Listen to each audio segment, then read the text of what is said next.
자, 강의 시작하겠습니다. 안녕하세요. 그래도 밝으시네요. 민법하고 형법을 하고 나서 마지막에 헌법에 오면 제가 이렇게 목숨줄을 끊는 역할이라 여러분이 이번 여름 초입에 헌법을 하는 순간 이제 합격이 거의 갈려요. 정말이요. 그래갖고 가을에 이제 모강 때는 다 해요. 다. 내가 이제 이 시험을 보겠다는 사람 치고 모강 때 모강하러 안 나타나는 사람은 없어요. 대신 이제 모강을 하느냐 문제집을 하느냐 뭘 하느냐는 그때 가서 선택을 하는데 가을 되면 다 공부를 해요. 근데 이제 여름 때 초입에 이제 민법하고 형법 하면서 지쳤잖아요. 조금 하면 이제 바로 한 10회 정도 드러나면 한 절반이 안 나타나기 시작해. 그러면서 이제 동영상으로 돌려. 그러면서 이제 여름을 좀 시원하게 보내시려고 하고, 이제 체력을 이제 안배를 하는 조건으로 해갖고 가을부터 열심히 하겠다. 이렇게 하는데, 그러면 100% 떨어져요. 거짓말이 아니라. 아마 선배들이나 있거나, 아니면 합격하신 분들이 있거나 이런 분들한테 한번 물어보세요. 물어보시고, 어떻게 물어보냐면 정말로 거짓말 않고 모강을 첫날부터 마지막까지 답안지를 끝까지 내보셨냐고 물어보면 떨어진 사람의 대부분이 다는 못 냈다고 그래요. 몇 번을 빼먹었다든지 시험은 보러 갔다든지 이렇게 얘기는 다 해요. 그런데 합격한 사람의 대부분은 자기가 공부 기간 동안에 한 번이라도 그런 과정은 있었다고 그래요. 근데 그게 노하우가 쌓인 거야. 거기서 공부가 어느 정도 그래도 내구력이 생겨야지. 그래갖고 그 내구력이 어느 순간에 이제 발효가 돼가지고, 그 이제 바운딩을 한번 탁 하는 순간 1차 넘고, 그러면서 이제 고개 탄력을 받으면서, 이제 동차는 힘들어. 노재호나 이런 애들 빼놓고는. 노재호는 여기 와서 공부를 했어. 한림에. 한국법학원에서. 남들 다 한림에서 2차 하고 다 베리타스에서 2차 한다고 할 적에 혼자 여기서 총무 보면서 자기는 그냥 괜찮대. 그냥 공부한대. 그래갖고 진짜로 그렇게 했어요. 동차했어, 동차. 동차해가지고 그렇게 나갔는데, 그러니까 그런 애들은 학원이 중요한 게 아니죠. 공부를 하고 있다라는 게 중요하지. 2차 시험 보면서 여자친구로 헤어졌다고 눈물 흘리면서 공부하던 애. 걔가 노재호야. 그러니까 그런 마인드를 가지면 합격해요. 정말이에요. 울면서 공부를 했다니까. 친구들이 가갖고 야 힘든데 오늘 하루는 술 한잔 먹자. 안 먹어. 그냥 울면서 공부했어요. 저 독서실 저 독서실 2층, 저 3층에서 진짜요. 거짓말 아니라 제 얘기가 아니라 진짜요. 그 대신 이제 그 책을 내고 강의를 잠깐 했거든. 근데 그러면서 그게 이제 5점이 된 거야. 5점이. 판사나 검사 하시려면 여기 와서 마이크 잡으면 안 돼. 마이크 잡아도 이게 돈을 쫓았잖아. 돈을. 영리를 추구했기 때문에 도덕성이나 윤리성이 조금 의심이 돼갖고 중요 요직에 못 와요. 계속 의정부로 돌아다녔잖아. 판사 생활을. 계속 돌아다니고 요번에 지방법원에서 서울지방법원에서 와라. 그러면서 맨날 와갖고 하는 얘기가 자기는 유일하게 5점이 하나 있으면 강의한 거. 그러니까 어차피 5점이니까 그냥 계속 교재는 나가는 거야. 자기 이름으로 자기 이름으로 계속 교재는 안 줘. 딴 사람 안 줘. 그러니까 그렇게 해서 공부를 한 경험이 있는 사람들을 보면 꼭 그런 과정이 있어요. 여름 되면 힘들 거예요. 이제 날씨도 덥고 아침에 일찍 일어나서 나오려면 분명히 이제 밤봉이 생활을 하시는 분도 많을 테고, 여름이 길잖아. 밤이 길죠. 조금만 눈 뜨고 지내면 그냥 아침 해를 바라볼 수 있는. 그것도 마찬가지죠. 술을 조금만 늦게까지 먹으면 해를 같이 보면서 이제 집에 들어갈 수 있잖아. 그러면 낮에 자면 잠이 아니에요. 몸이 피곤해. 낮에 10시간을 누워있어도 몸이 피곤해. 그러면 생체리듬 다 깨지고, 한 3일 동안은 노력은 해. 그래도 공부를 해야겠다는 생각에 자꾸 학원을 나오고 그러는데 3일 뒤에는 아주 중대한 결심을 해. 살고자. 시험이 아니라 살겠다라는 이념하에 동영상 보자. 이러면서 이제 크랙이 생기고 결국 그 큰 댐이 이제 무너지기 시작하는 거야. 그러고 나서 이제 여름을 잘 보내고 가을 되면 이제 모의고사 해야 되니까 좀 아침 저녁으로 쌀을 해요. 가을 되면 한낮이 더워서, 더운 거는 10월까지 더워요. 한낮은. 그러니까 그걸 여름이라고 하는 게 아니라, 여름이라는 개념은 아침 저녁으로도 더울 때 여러분이 그때를 잘 보내야 된다고. 공부를 열심히 하라는 게 아니에요. 공부를 열심히 하라는 게 아니라, 제가 이제 내일은 스탑워치를 드려요. 스탑워치를 드리는데 한 일주일 동안 하루에 나 공부 시작해갖고 딱 누르고 화장실 갈 때도 딱 스탑 걸어놓고 한번 5시간을 한번 채워봐. 강의 시간 빼고, 동영상 보는 거 빼고, 자기가 책상에 앉아서 내가 글을 읽는다라는 시간이 도대체 하루에 5시간이 되는지를 한번 체크를 해봐. 일주일 내에 하루도 없을걸. 장담하건대. 진짜 마음 먹고 하지 않는 한 불가능해. 그러니까 여러분 입장에서는 그러지. 뭐 학원 갔다 와야 돼요. 뭐 동영상 들어야 돼요. 시간이 안 나요. 아니, 10분도 있잖아, 10분. 왜 10분을 안 아껴? 쉬는 시간 10분도 10분이고.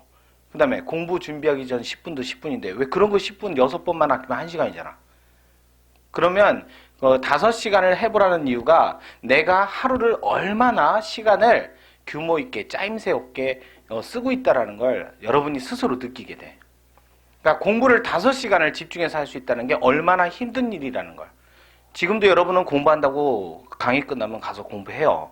근데 그게 가서 보면 이제 이제 학생이면 준비해야 될 문방 사후를 쫙 깔아놓고 그 다음에 한쪽에는 이제 수건까지 깔아놓은 다음에 땀도 나고 그러니까 또 물티슈 올려놓고 그런 다음에 준비를 하면 화장실 가야지 이제. 그럼 화장실 가다 친구 만났어. 아이고 오늘 강의 있었는데 욕도 한번 해주고 강사. 그러면서 지나가면 하루 5시간이 어려워요. 정말로 어려워요. 여러분이 1차 때는 솔직히 말해서 7시간 안 해도 돼요. 7시간. 정말로 7시간 이상 안 해도 돼. 2차 때는 안 그래. 무조건 8시간에서 10시간을 평상시에 빼야 돼. 평상시에. 그리고 시험 직전에는 2달 동안은 무조건 12시간에서 15시간을 뽑아내야만 여러분이 합격할 수 있어. 그걸 안 하면 소용이 없어요. 이제 100m 달리기다 아니면 마라톤이다 아니야. 이거는 약 한 중거리인데 어떻게 하면 처음에는 살살살살 뛰다가 여름 되면 보폭을 좀 넓히 뛰면서 천천히 뛰고 그러다가 가을 되면 짧게 속도를 높인 다음에 겨울 되면 이제 거의 보폭도 넓히고 속도도 높여야만 여러분이 마지막에 도움닫게 하고 찍은 다음에 높이를 넘어서 그 장대 높이를 올라갈 수 있는 거야. 그렇게 안 하면 이 시험은 못 붙어요. 근데 막 처음부터 끝까지 나는 뭐 초고속 스피드로 이거는 효율적인 공부가 아니에요. 그러니까 여름은 정말 제가 헌법 가르치지만 저도 해봤고 여름에 제가 여러분의 목숨줄을 수험생의 목숨줄을 이제 마지막에 똑같 끊느냐 아니면 길게 이렇게 끌고 다니느냐 이 차이점이야. 그래서 제가 할 수 있는 거는 첫 번째 내일 스탑워치를 지급해드려요. 스탑워치를 지급해드릴 테니까 한번 일주일간 자기가 해보고 안 되는지를 이제 개인적으로 저한테 상담을 하세요. 왜 안 되는지를. 다 다르잖아. 주어진 게. 나는 체력이 막 여기서 체력 그러면서 나가는 애들이 있어. 그런 애들은 뭐 내비둬도 돼 그냥. 그 뻘짓만 안 하게 이렇게 이렇게 말 뛰듯이 여기다 가려놓으면 돼. 그게 아니라 어떤 애들은 한 4시간 공부하면 하루 종일 공부를 못하고 지치는 애들이 있어. 그러면 그 사람의 성격에 따라 또는 체력에 따라 공부 방법을 달리해야지. 4시간 동안 공부할 수 있고 나머지는 쉬어야 되는 애들은 그 4시간을 가장 효율적으로 가장 공부를 많이 할 수 있는 시간에 집중할 수 있는 시간에 몰아서 때려야 되고 나는 그냥 체력이야 무조건 밤새 술 먹어도 아침에 수업 가고 그런 애들이 있어 그런 애들은 그냥 여기다가 안대 씌워야지 안대 뻘짓하거든. 능력이 좋으니까 옆에서 친구들이 툭 건들면 야 오늘 한번 땡겨야지 그러면 홍대 가서 있어. 그래서 아침에 그냥 밥 먹고 똑같이 수업에 앉아있는 거야.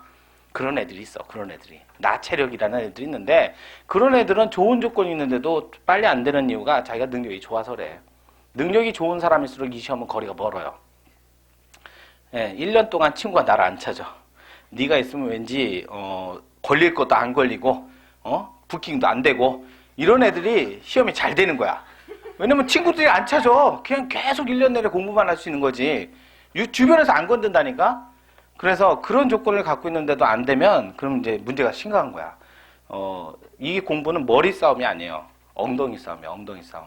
가장 오랫동안 자기를 참아가면서 끝까지 갈 수 있는 싸움이야. 근데 그거를 중간에 잠깐만 흐트러도 방법이 없어요. 그게. 정말이에요. 축구하지 말라고 그렇게 얘기했는데 축구해갖고 노무사 이차하는 애인데 저기 지금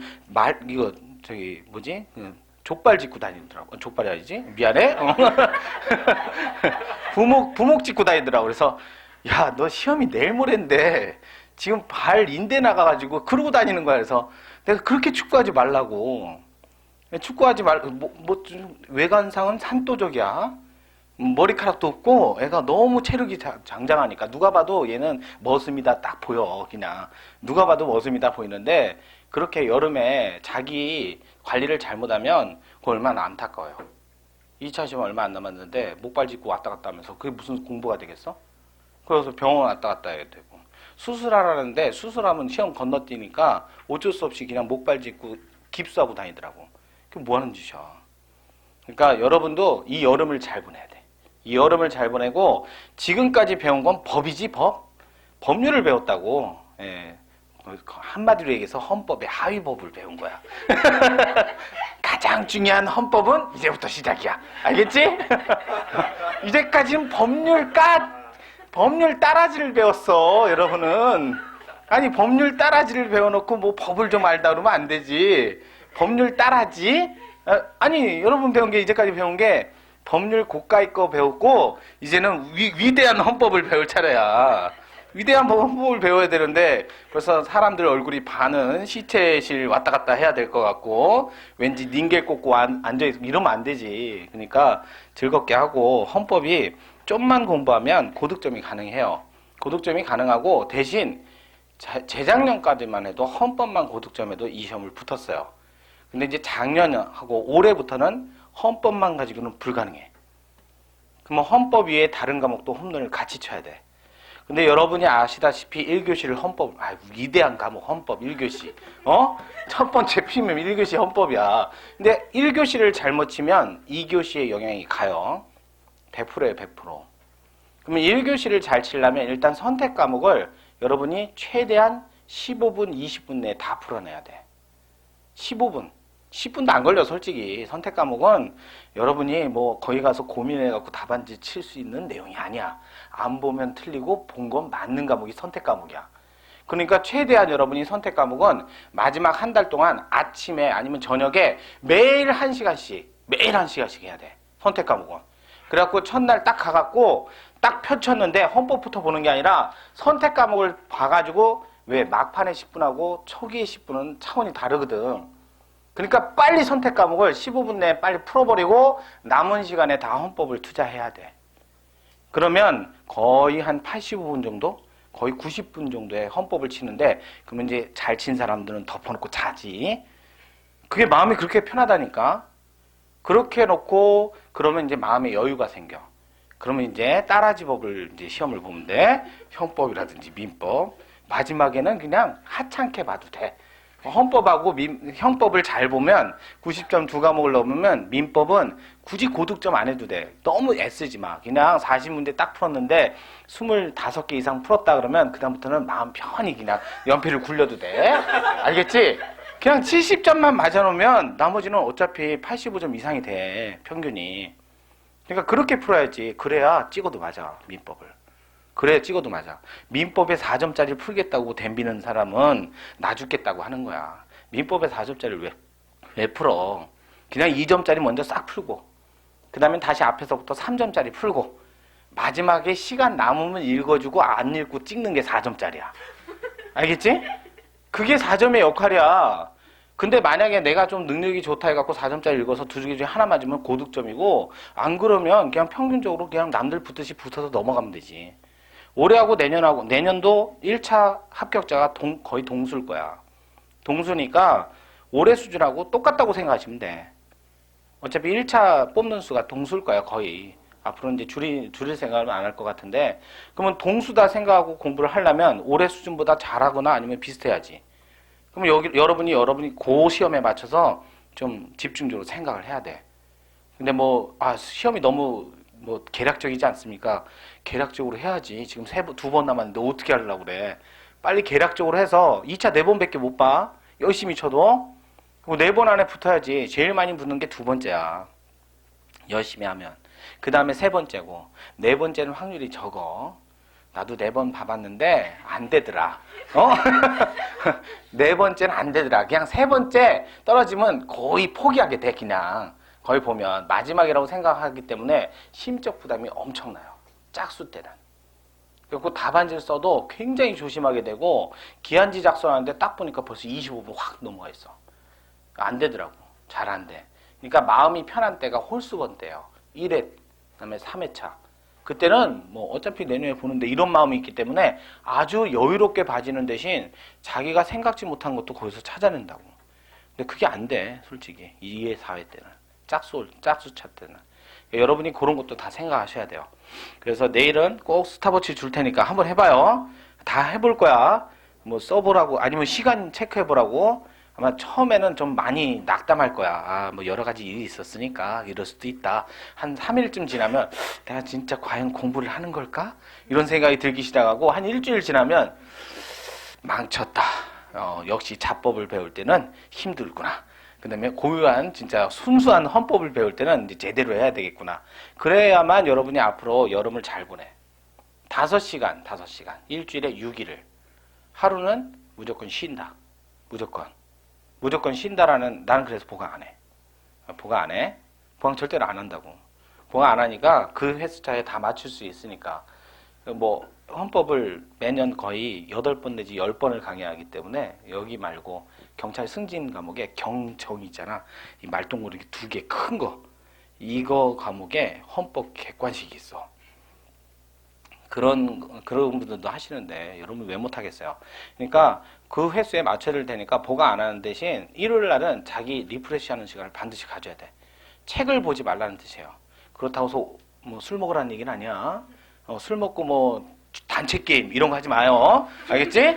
단체 게임 하는 거 아니야. 그냥 여유가 있으면 혼자 여기 스트롤하기 좋잖아요. 얼마나 잘 돼 있어. 나무 잘 돼 있고 그냥 시멘트 길까지만 끝까지 갔다가 무리하지 말고 올라가지 말고 올라가면 안 돼. 올라가지 말고 그냥 시멘트 길까지만 갔다가 오는 역할을 2번씩만 하라고 일주일에. 그래도 못해도 야간에 가지 말고 요즘 세상이 험악해. 알겠지? 근데 여기 불이 되게 잘 밝혀져 있어요. 서울대 말고 그 옆으로 이렇게 쭉 가서 따라가면 굉장히 잘 돼 있어요. 여기가 원래 국립공원이었단 말이야. 옛날에는 500원 입장료도 받았었어. 근데 국립공원이 전부 무료화되면서 지금은 입장료 같은 거 없단 말이야. 근데 되게 잘 돼 있어, 생각보다. 굉장히 잘 돼 있으니까 혼자 그렇게 아니면 한 친구들이랑 둘이서 왔다 갔다 하면서 머리 식히는 쿨링이야, 쿨링. 그러면서 이제 고민이 됐던 거, 그런 거를 거기서 왔다 갔다 하면서 정리를 하는 게 제일 좋아. 이 암기라는 게 보기만 해서는 안 돼. 보고 말하고 쓰고 3가지 동작이 되면서 하면 제일 좋아요. 그게 왜냐면 자꾸 이렇게 움직여야 돼. 손발을 움직일 때 뇌가 가장 활동을 많이 한대요. 그러니까 움직이면서 스트롤 하면서 하면 괴테도 그래서 쓸데없는 얘기를 그렇게 많이 한 거야. 걔들 할 짓이 없거든. 그러니까는 맨날 산속으로 돌아다니면서 생각하고 맨날 띵킹 하다 이상한 띵킹까지 간 것뿐이지. 여러분도 그렇게 갖고 자꾸 마음속에 있는 생각과 정신을 자꾸 쿨다운을 시켜야 돼. 그래갖고 들뜬 마음을 만들지 말라고. 영화 가서 한 편만 보고 와봐. 그러면 바로 와서 책 공부할 수 있을 것 같아? 안 돼. 자꾸 잔상이 남아있어가지고. 머리가 붕 떠있는 상태라고. 뉴런들이 너무나 활동을 많이 하고 있어서. 그러니까 그거를 좀 잠재화 시키면서 그래가지고 내가 공부할 수 있는 상태를 늘 같이 만들어줘야 돼요. 그러니까 제가 아는 형님이 그 와이프가 음악가예요. 음악가. 고전 음악가. 작곡하시는 분. 진짜로. 너무 음악을 좋아하셔서 그분하고 결혼을 했어. 음악을 많이 들을 줄 알고. 한 곡도 못 듣는데 집에서 틀면 난리가 난대. 틀면 그분은 그 음계가 무슨 음계였고 반음을 올리면 어떤 효과가 있고 뭐가 붙어있고 이게 머릿속에 계속 떠오른대. 음악이 들리는 게 아니라. 그럼 무슨 얘기냐면 리프레시 할 때는 절대로 그런 걸 가까이에서는 안 된다는 거야. 공부를 하게 되면 자꾸 걱정이 되잖아. 모르는데 아는데 해야 될 것 같고 또 밤새고 그러면 또 하루 망가지고.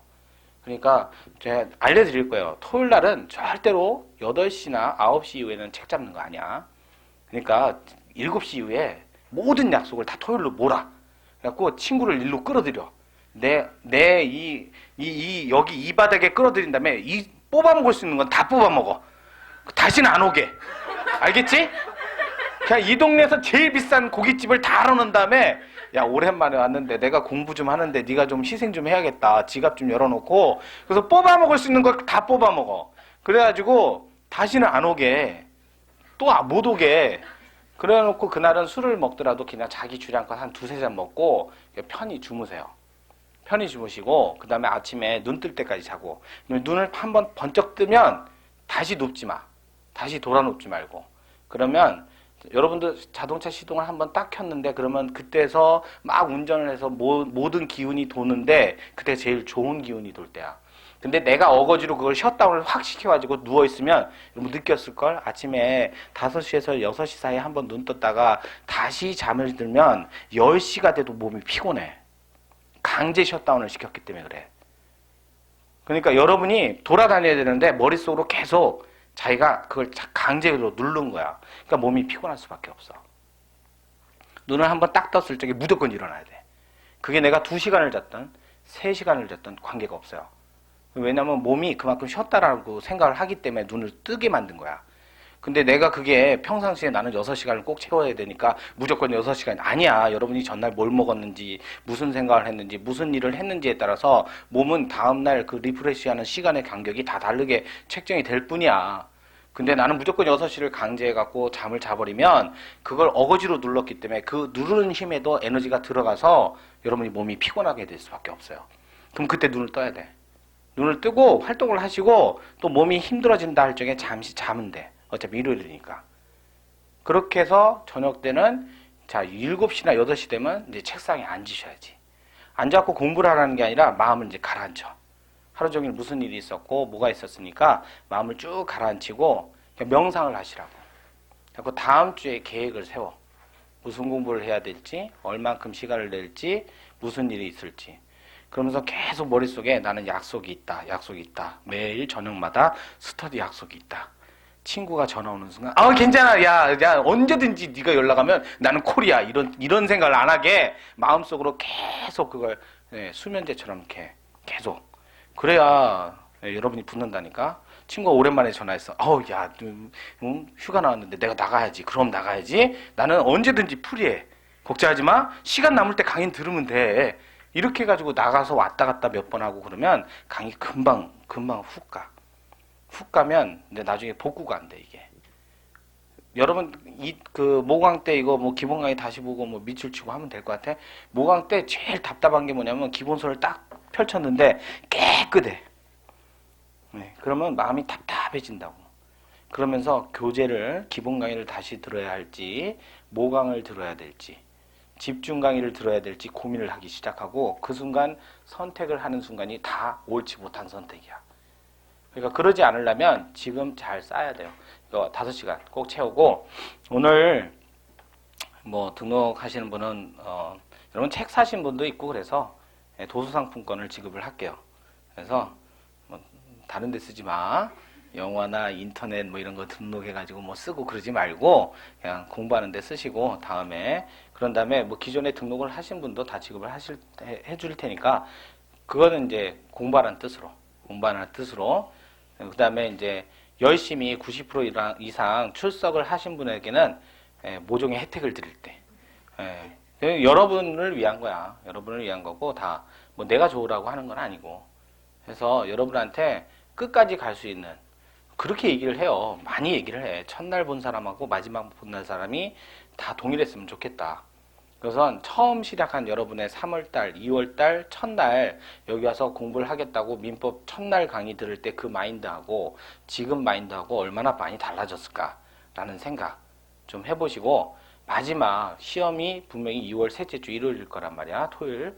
그때 됐을 적에 그 전날 내가 어떤 마음을 먹고 어떻게 임해야 될지를 준비했을 그 막막한 그 순간을 자꾸 머릿속에 떠올리세요. 힘들고 어려울 때.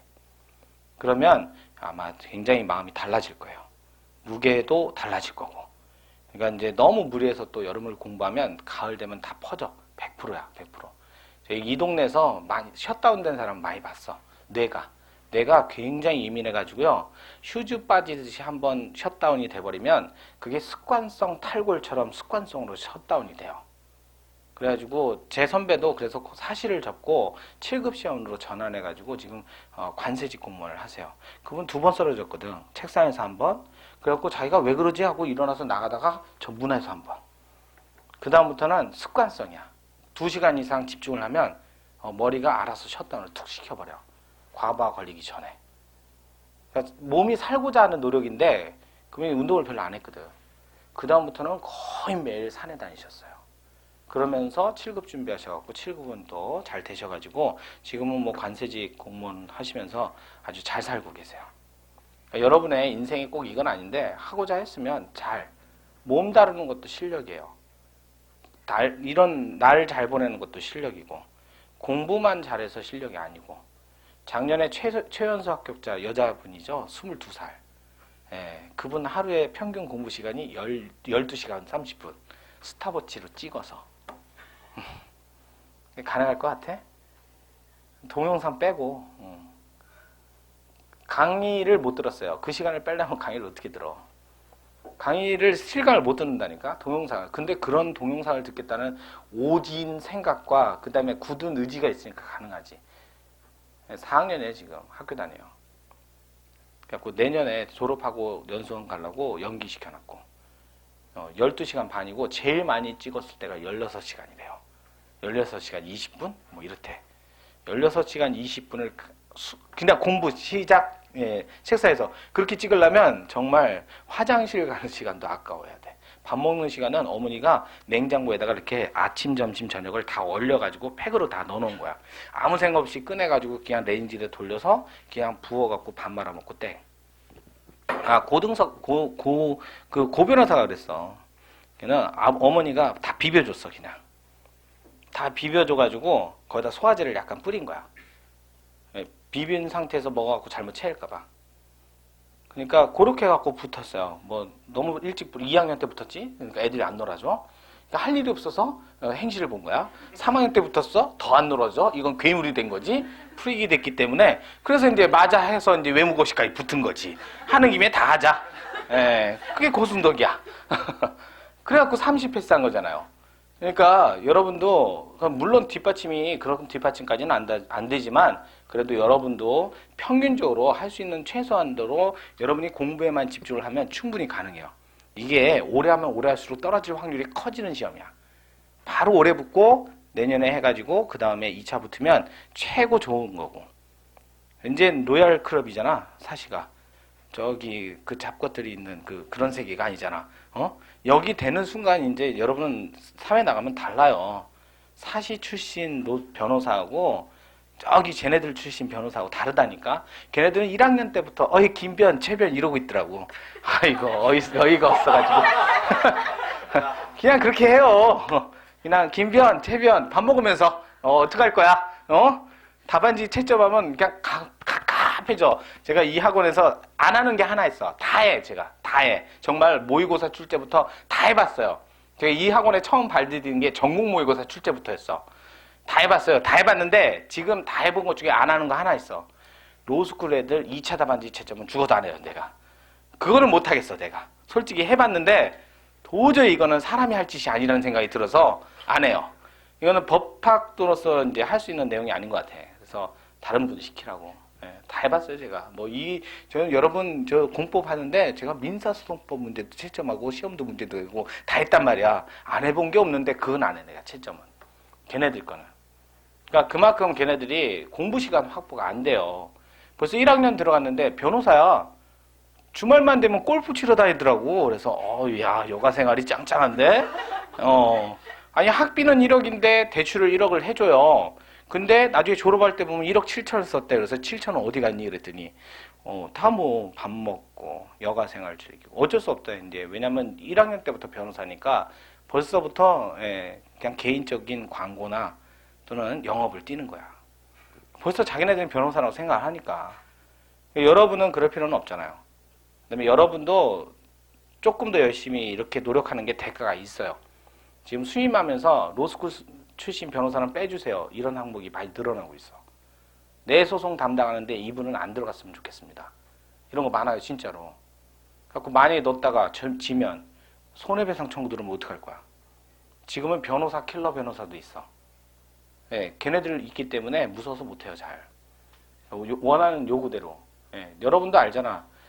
미리 듣기 전에 네이버 쳐보면 웬만큼 내용 나오지? 그럼 이제 네이버가 우수한지 기본 교재가 우수한지 싸워야지 이제.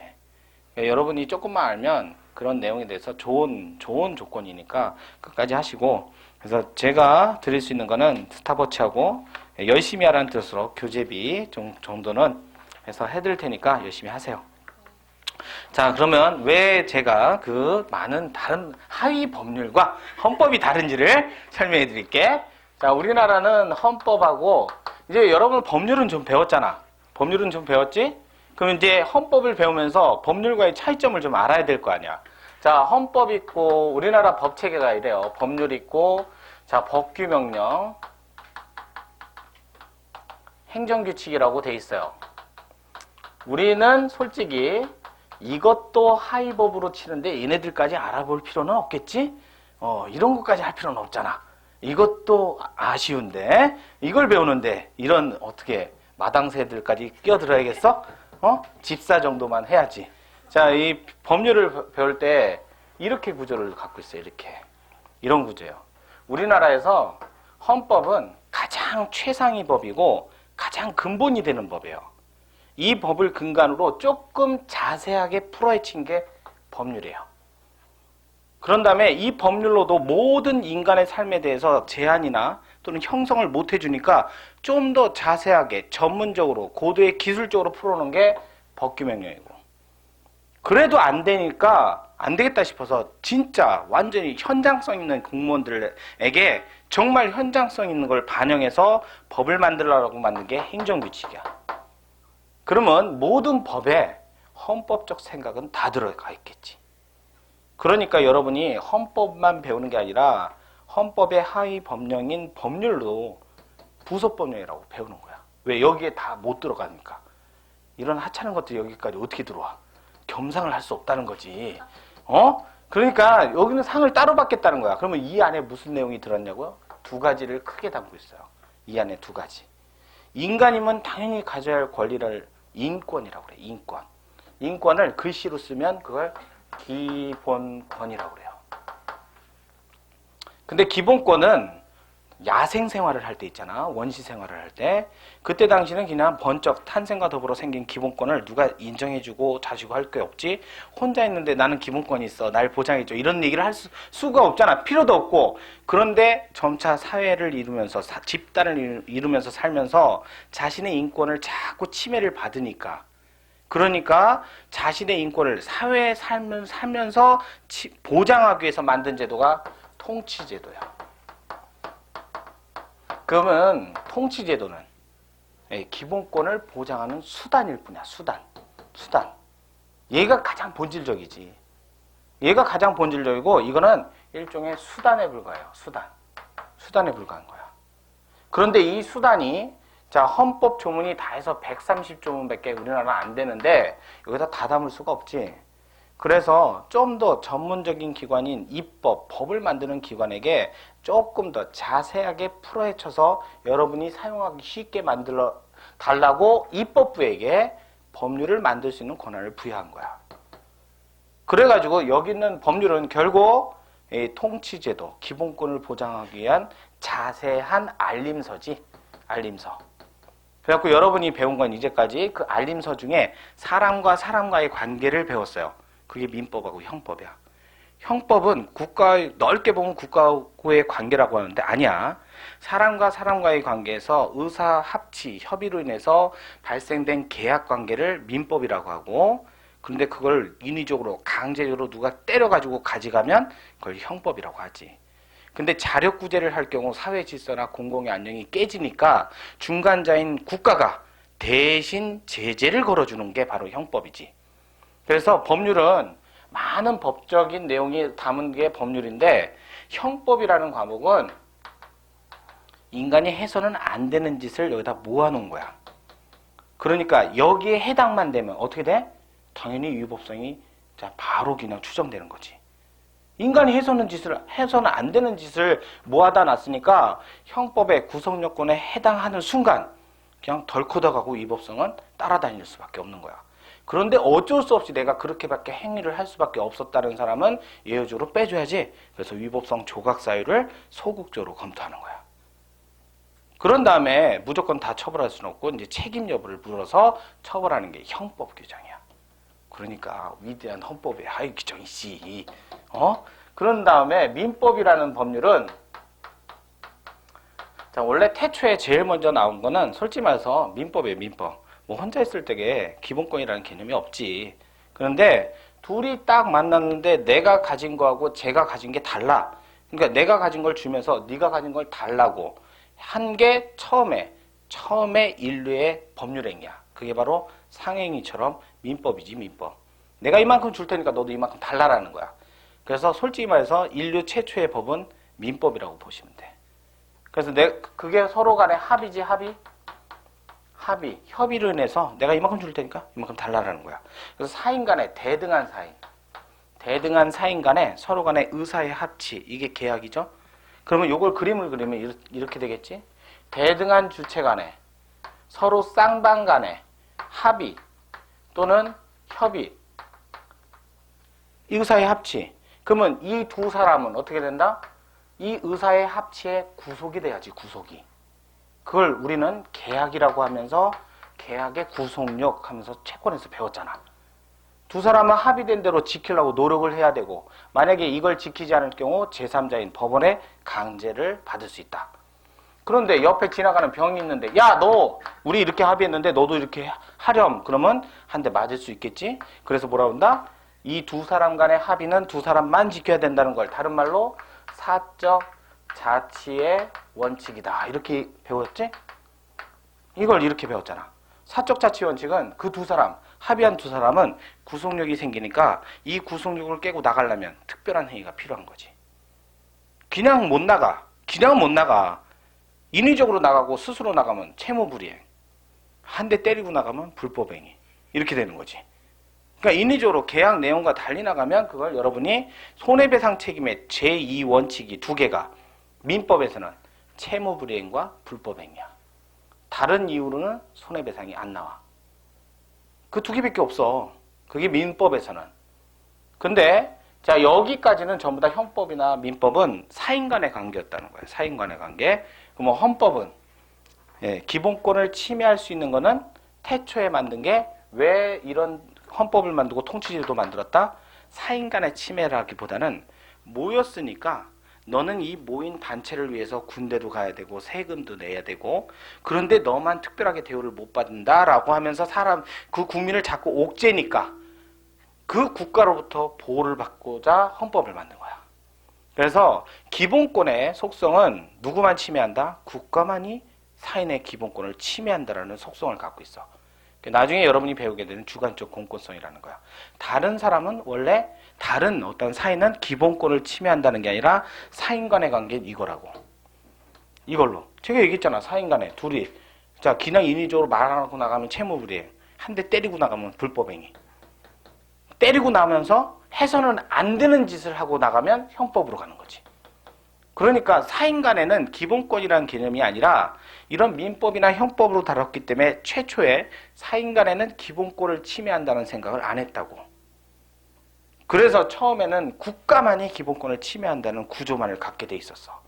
근데 나중에 2차 대전 끝나고 나니까 국가가 아니라 사인들도 기본권을 침해한다는 개념을 만들어낸 것뿐이야. 이제 나중에 하게 돼요. 통합주의에서 만든 개념이고. 그래서 여러분이 이런 구조를 갖고 있고, 그 다음에 헌법하고 이제 각종 법률하고, 자, 조금 전에 이렇게 그림을 그려놨는데, 아무래도, 자, 이제 기관에 대해서 잠깐만 얘기할게요. 자, 우리나라는 헌법을 기준으로 하위 법령을 심판해주는 장소가 하나 있어요, 하나. 그거를 헌법을 기준으로 심판해주는 장소다 해서 이렇게 만들어냈어요. 헌법을 기준으로 재판을 하는 곳이다. 아시겠죠? 그 다음에 법률을 기준으로 재판을 하는 장소를 두었어요. 이렇게. 그러면 그냥 일상적으로 편하게 생각해서 얘하고 얘는 얘를 자세하게 푸는 게 얘라고 그랬죠. 그러면 얘를 기준으로 판단하고 얘를 기준으로 판단하고 그러면 잘못하면 두 개가 업무의 중첩이 생기지 않을까? 두 개 다 헌법적 생각이 안에 들어있잖아. 그러면 잘못해갖고 업무의 중첩이 생길 수도 있죠. 그래서 얘를 기준으로 얘만을 판단하고 얘를 기준으로 얘만을 판단하라고 아예 업무의 중첩이 생기니까 이걸 분리해 놓은 규정이 있어요. 헌법에 가면 107조라고 있어요. 107조에 가보면 1항하고 2항 해가지고 두 개를 나눠놨어. 3항은 나중에 얘기해 줄게요. 그래서 1항에 뭐라고 돼 있냐면 헌법을 기준으로 법률만을 심사하겠습니다 라는 업무의 중첩을 위해서 하나를 분리해 놓은 거야. 너는 그래 법률만 심사해. 2항에 가보면 뭐라고 돼 있냐면 법률을 기준으로 나머지 명령, 규칙, 처분을 심사하라고 써놓은 거야. 이 조문을 만든 이유는 두 개가 서로 싸울까봐 이렇게 만들어 놓은 거야. 그랬는데 헌법재판소는 왜 헌법을 기준으로 법률을 심사하냐면 그 법률을 왜 만들려고 그랬어? 기본권을 보장해주는 차원에서 입법부가 좀 자세하게 법을 만들려고 그랬지. 근데 그 법이 기본권을 침해하니까 헌법을 기준으로 깨버리겠다는 거잖아. 그러니까 헌법에 반하는 법률은 법세계에서 일반 세계에서 완전히 무효로 앞으로 장래를 향해서 일반적 효과가 사라지게 만들어줘.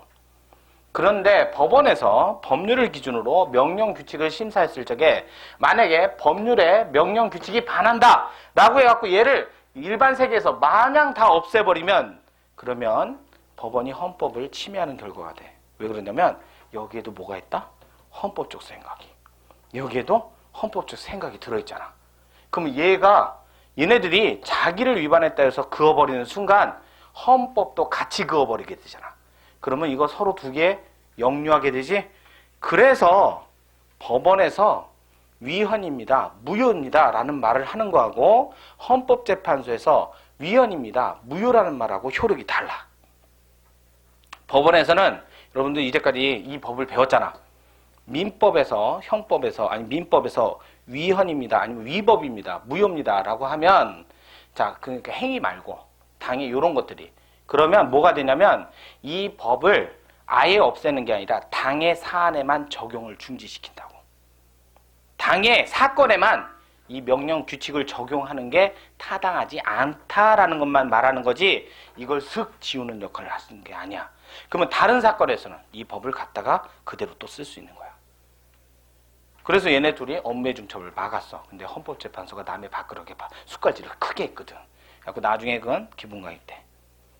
그게 문제야. 그런 게 시험 문제에 나오는 거예요. 업무의 중첩을 분명히 헌법에서 해놨는데 헌법재판소가 기본권을 침해했다는 이유로 얘네들도 그어버렸거든. 그러면 107조 1항하고 2항하고 서로 분명히 해놨는데 그걸 헌법재판소가 넘어간 거지. 왜 이런 일이 생기나요? 이거 만들 때 그걸 생각 못한 거야. 정말이야. 이걸 만들 때 그걸 생각하지 못한 거야. 이런 일이 있을 줄은 그랬는데 그럼 고치면 되죠. 우리나라에서 헌법을 고칠 수 있는 유일한 기관이 국민밖에 없거든요. 근데 국민이 고쳐야 되는데 가만히 보니까 누가 하든 나를 구제해주면 고마운 거 아닌가?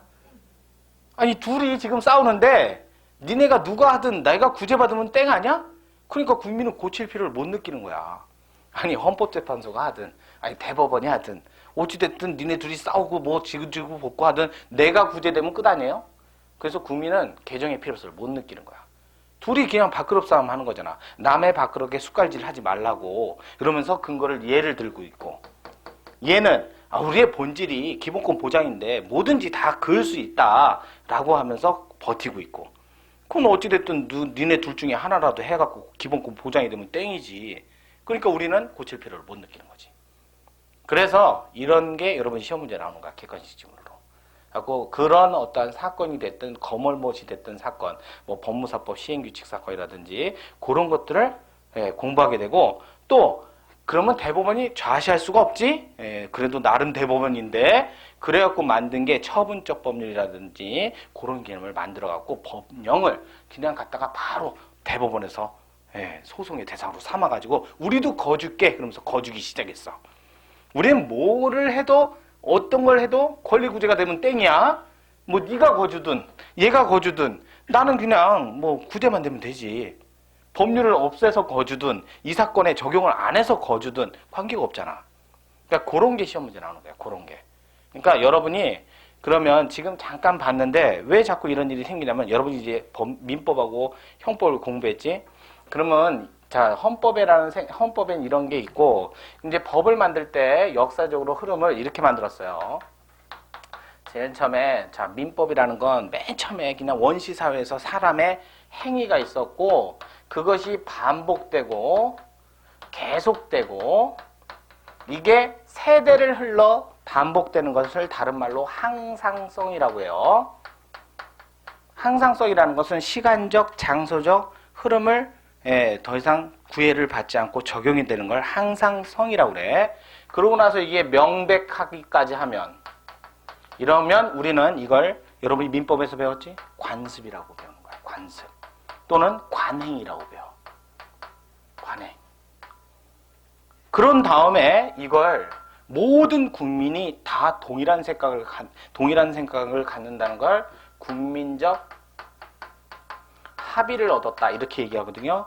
그러는 순간 이걸 관습, 모든 국민이 다 지키니까 법이다 이런 얘기를 하는 거야. 그런데 자꾸 말을 할 때마다 조금씩 틀어지잖아. 어디는 쌍피를 돼지도 보고 어디는 쌍피를 똥피하고 뭐 이런 것만 보니까 자꾸 짜증이 나지. 그래서 안 되겠다 싶어갖고 글자로 쓰기 시작한 거야. 그게 바로 성문법으로서 법률이라고 하는 거야. 그러면 법률은 조금 전에 얘기했죠. 왜 관습법이었는데 법률을 만들었다? 자꾸 변경되니까. 그러니까 무슨 얘기야? 예측 가능성이나 법적 안정성을 자꾸 흔들어 버릴지 모르니까 그걸 방어하기 위해서 글자로 만든 거야.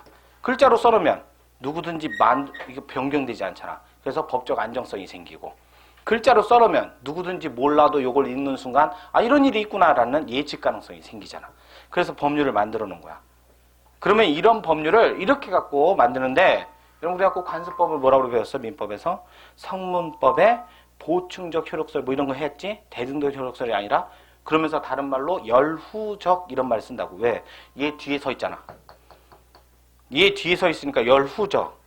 이런 법률은 헌법 밑에 있잖아. 하위적 이렇게. 알겠지? 그러니까 이렇게 보충적 효력설이 있을 수밖에 없어. 대등적 효력이 있지 않는다고. 이렇게 만든 건 법률이야. 그럼 뭐 헌법은 이렇게 만든다? 아니라고 그랬지? 그냥 인간이면 가져야 할 권리니까 어느 날 내가 탄생하는 순간 번쩍 생기는 게 헌법이에요. 그럼 헌법하고 일반 법률하고는 당연히 생성 구도도 다르고 서로 가진 것도 달라. 그럼 같이 생각할 필요가 없잖아요. 이렇게 만든 거는 법률이라면, 자, 헌법이라는 것은 탄생과 더불어 권리 의무의 주체가 되는 것을 인간이라고 하고, 그 인간이 갖는 당연한 권리를 우리는 기본권이라고 하고, 그걸 내용으로 삼고 있는 걸 헌법이라고 하는 거야.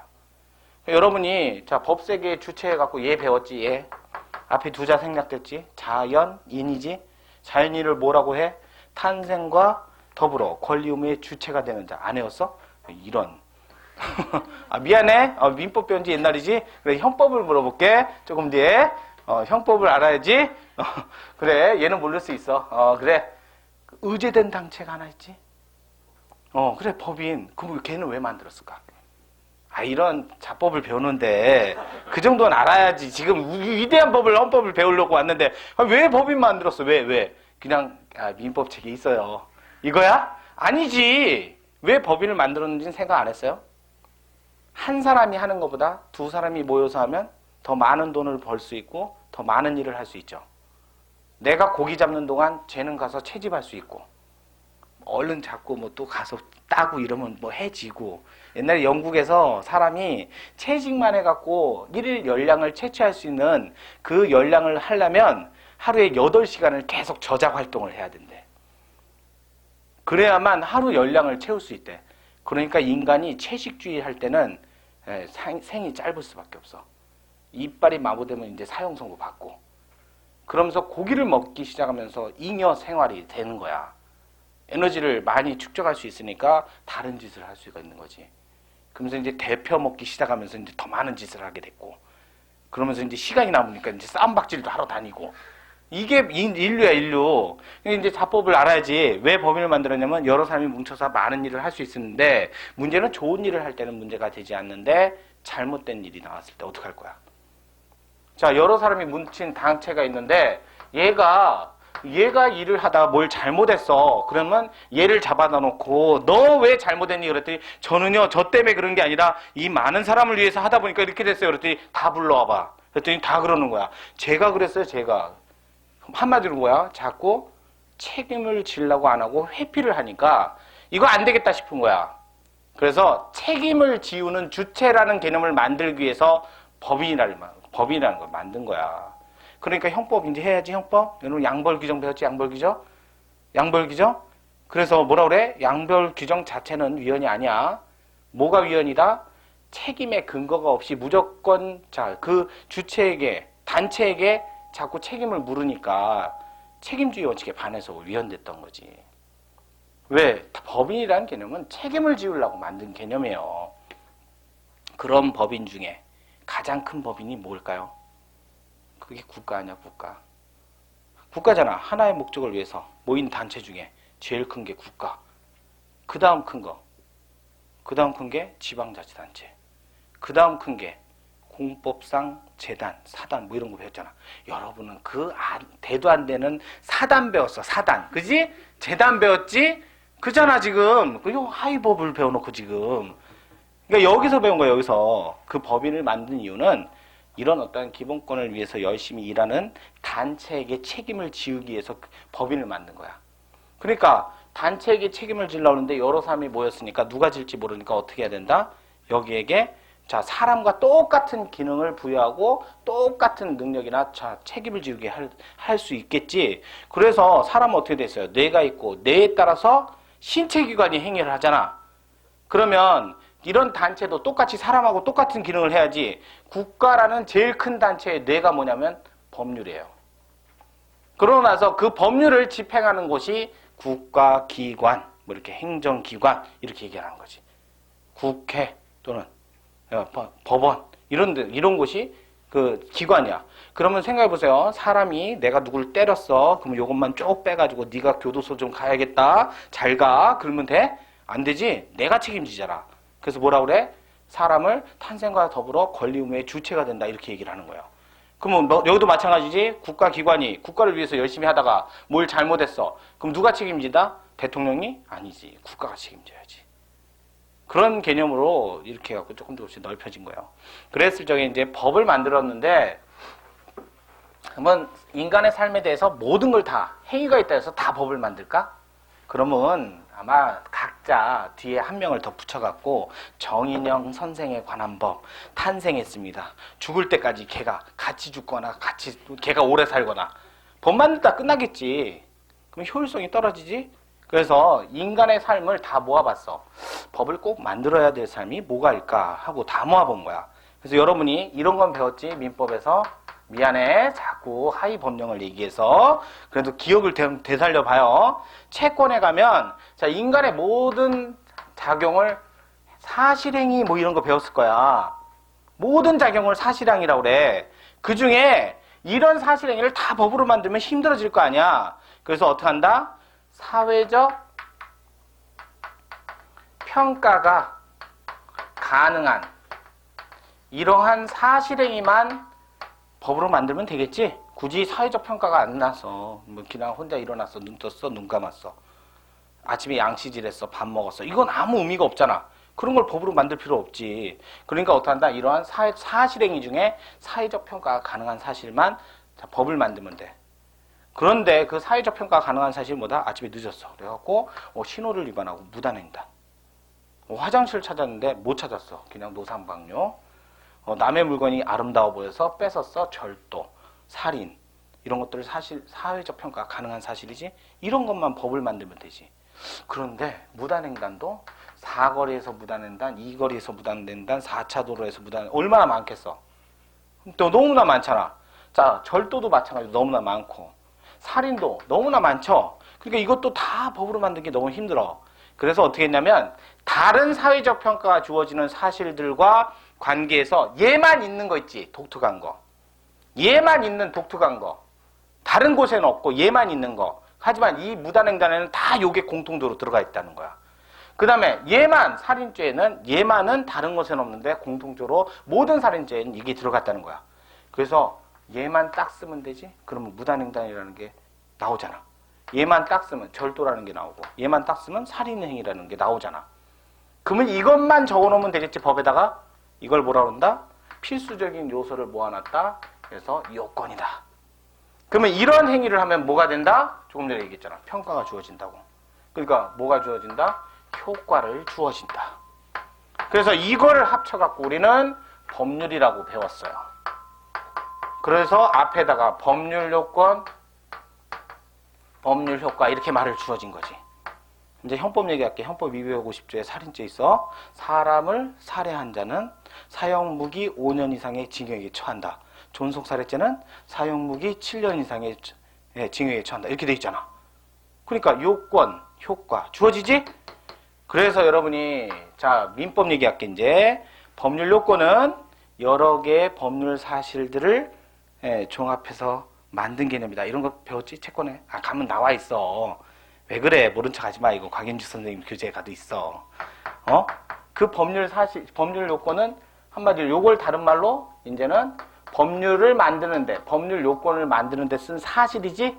그래서 법률 사실이라고 한 거야, 이걸.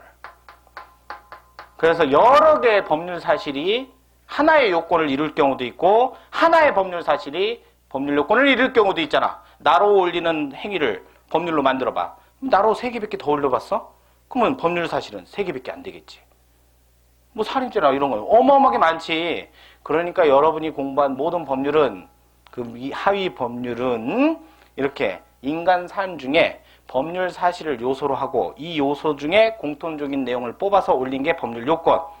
이런 요건에 해당되면 평가가 주어지니까 법률 효과로 구성되어 있다. 그래서 법률을 요건과 효과 프로그램이다. 이렇게 얘기하는 거지. 이건 여러분이 이제까지 배운 거.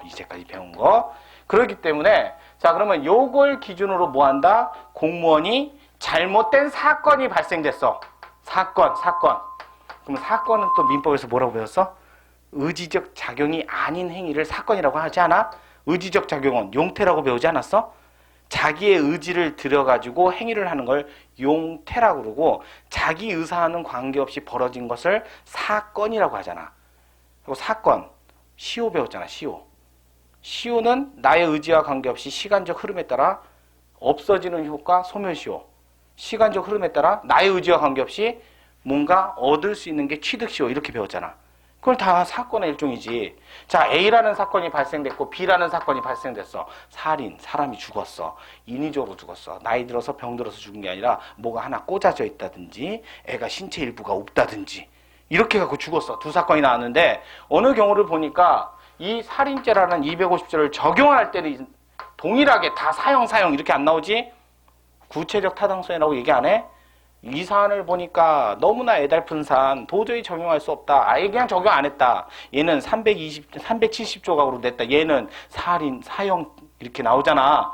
그러니까 경우마다 다 다르지. 그렇게 경우마다 달리하는 것을 우리는 다른 말로 국가의 행위라고 그래요. 행정행위라고 하듯이. 이러한 행위에 대해서 자잘못이 발생했을 때 그것을 판단해주는 장소가 법원. 알겠지? 이 행위가 기본권을 침해됐다는 이유로 판단해주는 장소가 헌법재판소. 그러면 여러분이 이제 공부를 할 때 기본규제 모든 게 세 개가 축을 이뤄서 돌아가요. 첫 번째 법률, 두 번째 사건, 세 번째 법원의 판단. 3가지지? 그러면 여러분은 뭐만 공부했어 이제까지? 열심히 이것만 공부했지. 법원의 공적인 판단, 대법원의 판단. 열심히 이것만 공부하잖아. 그러면 얘는 잘 안 보지? 민법이 몇 조야 다 해서? 1118조 아니야? 뭐 조문 좀 알아야 되지 않을까? 아니 여러분 법학도인데 지금 조문도 모르고 그러면 어떡해? 저기 헌법 선생님인데 헌법 몇 조? 미안해 그냥 할게. 저기 헌법은 130조야지. 새롭게 하면 돼. 새롭게 가장 좋은 법만 배우면 나머지는 그냥 알아서 배울 수 있어. 자 이렇게 해가지고 법률을 배우긴 배웠는데 법률은 잘 기억이 안 나.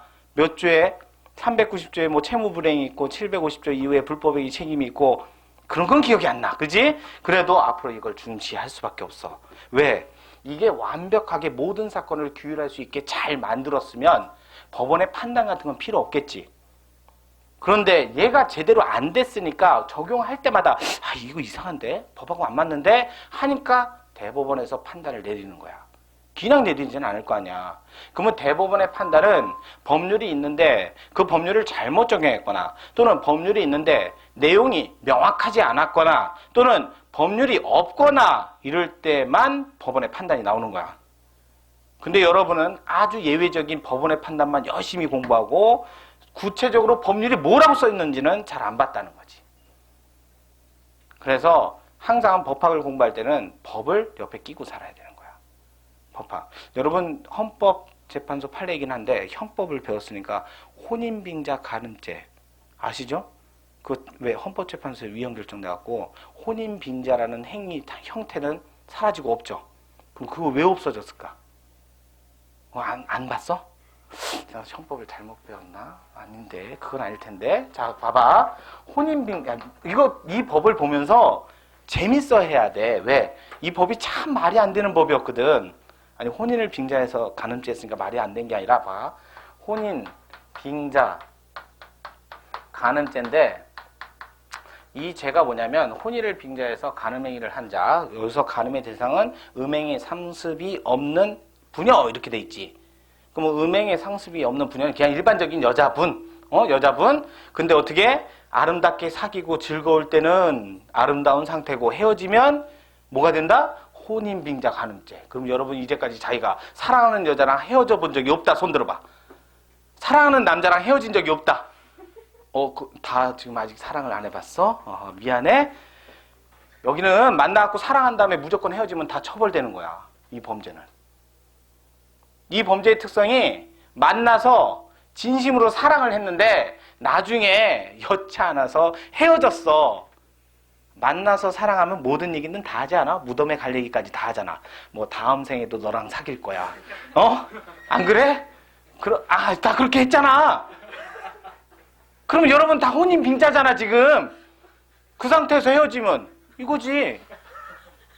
그래서 헌법재판소에서 말이 안 되는 거잖아 지금. 그래서 위헌 결정을 내린 거야. 어떻게 세상에 사랑을 하면 좀 과장된 표현도 할 수 있고 그런 문제까지 내밀한 영역까지 법률이 들어가서 제한을 건다는 건 말이 안 된다는 거지. 또 반대로 얘기하면 여자 입장에서 그렇게까지 보호를 받을 필요가 있을까? 여자가 그렇게 나약해? 여자가 그렇게 힘이 없고 국가가 정말 적극적으로 나서서 보호를 해야 돼? 그 판례문에 뭐라고 돼 있어? 여자를 너무 아이로 보았다 이렇게 돼 있잖아. 그 판례문이 그런 뜻이야. 여자를 너무 보호의 대상으로서 아이처럼 취급했고 남자의 성적 자기결정권을 침해했다. 남자의 여자의 성적 자기결정권이 아니라. 그건 남자의 성적 자기결정권을 침해했다. 그래서 위헌 결정이 난 거야. 그래서 그 행위만 사라졌지 나머지는 사기치는 건 처벌해야지. 사기치는 거. 이 사건이 뭐였냐면 각도에 여자가 있어. 그래갖고 이 사건 자체가 근데 결혼을 안 한 상태에서 여기저기 다 살림 차렸어. 뭐 나중에 보니까 혼인신고하려고 그러니까 문제가 돼서 보니까 다 각도에 다 집이 있는 거야. 그랬던 사건이야. 그래서 이런 형태의 여러분 이런 걸 그러니까 법률을 공부할 때 법을 이렇게 보면 재밌어요. 재밌다고. 그런 걸 느끼면서 공부하는데 얘는 다행히 130점밖에 안 돼. 얼마나 좋아. 굉장히 좋지? 그러면 이제 잠깐 쉬었다가 헌법에 어떤 법률이 있고 어떤 내용이 있는지 그렇게 살펴보도록 할게요.